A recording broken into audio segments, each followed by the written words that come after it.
नमस्ते। मैं डॉक्टर मालती पंचवाग न्यूरोसर्जरी के लिए एनेस्थीसियोलॉजिस्ट और पेरीऑपरेटिव फिजिशियन हूँ। आज हम आसान भाषा में समझेंगे एक ऐसी स्थिति सीपी एंगल ट्यूमर जिसके बारे में बहुत लोग जानते भी नहीं।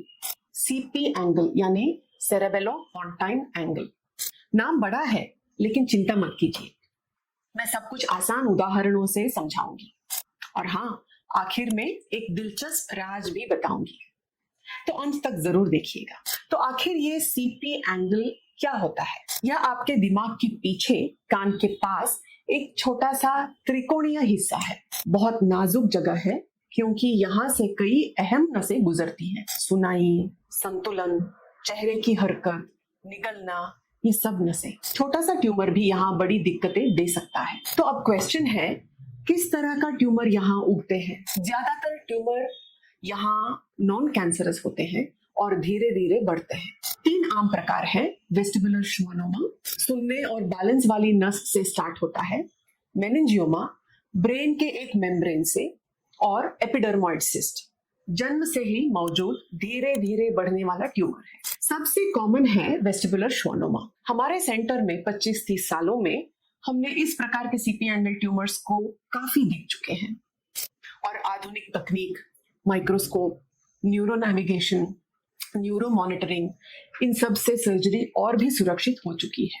तो चलिए जानते हैं किन लोगों को खतरा ज्यादा रहता है। ये किसी को भी हो सकता है, पर ज्यादातर 20 से 70 साल की उम्र में दिखता है। कभी कभी ये फैमिलीज में चलता है, जैसे न्यूरोफाइब्रोमेटोसिस टाइप 2 इस नाम की स्थिति में। सीपी एंगल ट्यूमर के लक्षण कैसे पहचानेंगे? फिर जब ट्यूमर बढ़ता है तो उसके नजदीकी नसें दबने लगती है। शुरुआती लक्षण है एक कान से सुनाई कम होना या कान में आवाज आना, इसको टिनिटस बोलते हैं, चक्कर आना या चलने में डगमगाना, चेहरे में दर्द होना या झंझनाहट होना, कभी कभी चेहरे की ऐंठन, इन सब से ट्यूमर के सिम्टम्स दिखने लगते हैं। बाद में बड़े ट्यूमर से हो सकता है चेहरे की कमजोरी यानी कि फेशियल पॉल्सी, सर दर्द, चलने फिरने में कठिनाई, निगलने में तकलीफ इत्यादि। अक्सर लोग सोचते हैं शायद कान में वैक्स है, लेकिन एमआरआई से असली कारण सामने आ जाता है। तो फिर आप डॉक्टर के पास गए तो जांच कैसे होती है? सबसे पहले डॉक्टर आपका क्लिनिकल एग्जामिनेशन करते हैं, फिर सुनने की टेस्टिंग करते हैं। अगर शक हो तो एमआरआई सबसे भरोसेमंद जांच है। कभी कभी हड्डी देखने के लिए सीटी स्कैन भी करना पड़ता है। अगर एमआरआई करने के बाद सीपी एंगल ट्यूमर दिख गया तो इलाज के रास्ते कौन कौन से हैं? इलाज 3 तरीकों से किया जा सकता है। एक है सिर्फ निगरानी यानी कि वेट एंड वॉच। अगर ट्यूमर छोटा है और दिक्कत नहीं दे रहा है तो एमआरआई से समय समय पर मॉनिटरिंग करते रहते हैं। दूसरा है रेडिएशन थेरेपी, जब हम साइबर नाइफ या गामा नाइफ सजेस्ट करते हैं। इससे ट्यूमर की बढ़त रोकी जाती है, लेकिन सावधान रहिए, बिना अनुभवी न्यूरोसर्जन की सलाह लिए रेडिएशन कराना खतरनाक हो सकता है, क्योंकि अगर बाद में सर्जरी करनी पड़ी तो और मुश्किल हो जाती है। तीसरा ट्रीटमेंट ऑप्शन है माइक्रो सर्जरी। अगर ट्यूमर बड़ा है या समस्या दे रहा है तो ऑपरेशन जरूरी है। इसके अलग अलग तरीके हैं।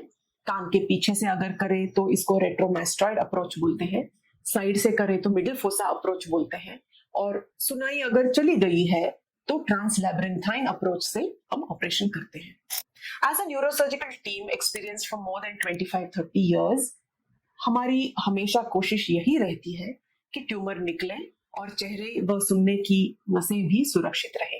ये हर बार शायद पॉसिबल ना हो, लेकिन कोशिश यही रहती है। तो मानिए कि ऑपरेशन हो चुका है, तो प्रश्न ये उठता है कि ऑपरेशन के बाद क्या उम्मीद रखें? ज्यादातर मरीज अच्छे से रिकवर हो जाते हैं। कभी कभी फिजियोथेरेपी या स्पीच थेरेपी लेनी पड़ती है।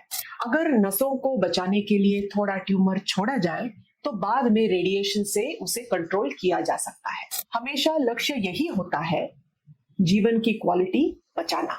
मेरे ख्याल से सबसे अहम क्वेश्चन यही रहता है कि क्यों जरूरी है सही सर्जन चुनना? सीपी एंगल सर्जरी कोई आम ऑपरेशन नहीं है। इसमें चाहिए अनुभवी सर्जन, आधुनिक उपकरण, आधुनिक मॉनिटरिंग और पूरी तरह प्रशिक्षित टीम। हमारे सेंटर में रोज ऐसे ऑपरेशन होते हैं, इसलिए पूरी टीम पूरी तरह तैयार रहती है और इसलिए हमारे सेंटर रेफरल सेंटर माना जाता है। अनुभव बहुत फर्क डालता है। गलत चुनाव से पैसे, समय और स्वास्थ्य तीनों का नुकसान हो सकता है। और अब जो शुरुआत में मैंने वादा किया था कि एक इंटरेस्टिंग चीज बताऊंगी।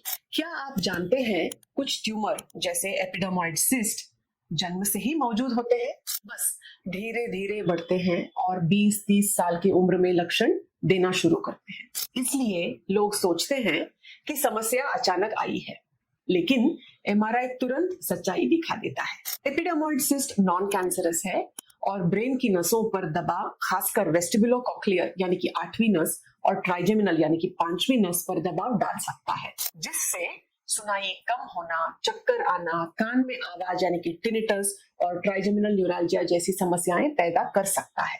तो दोस्तों, उम्मीद है इस वीडियो से आपने सीपी एंगल ट्यूमर को आसान भाषा में समझा। अगर किसी को एक कान से सुनाई कम हो, चक्कर या चेहरे में सुनपन दिखे या चेहरे में दर्द हो रहा है, तो लापरवाही मत कीजिए, डॉक्टर से जरूर मिलिए। और हाँ, अगर वीडियो अच्छा लगा तो लाइक, शेयर और सब्सक्राइब करना मत भूलिए। धन्यवाद और अपना ख्याल रखिए। जय हिंद।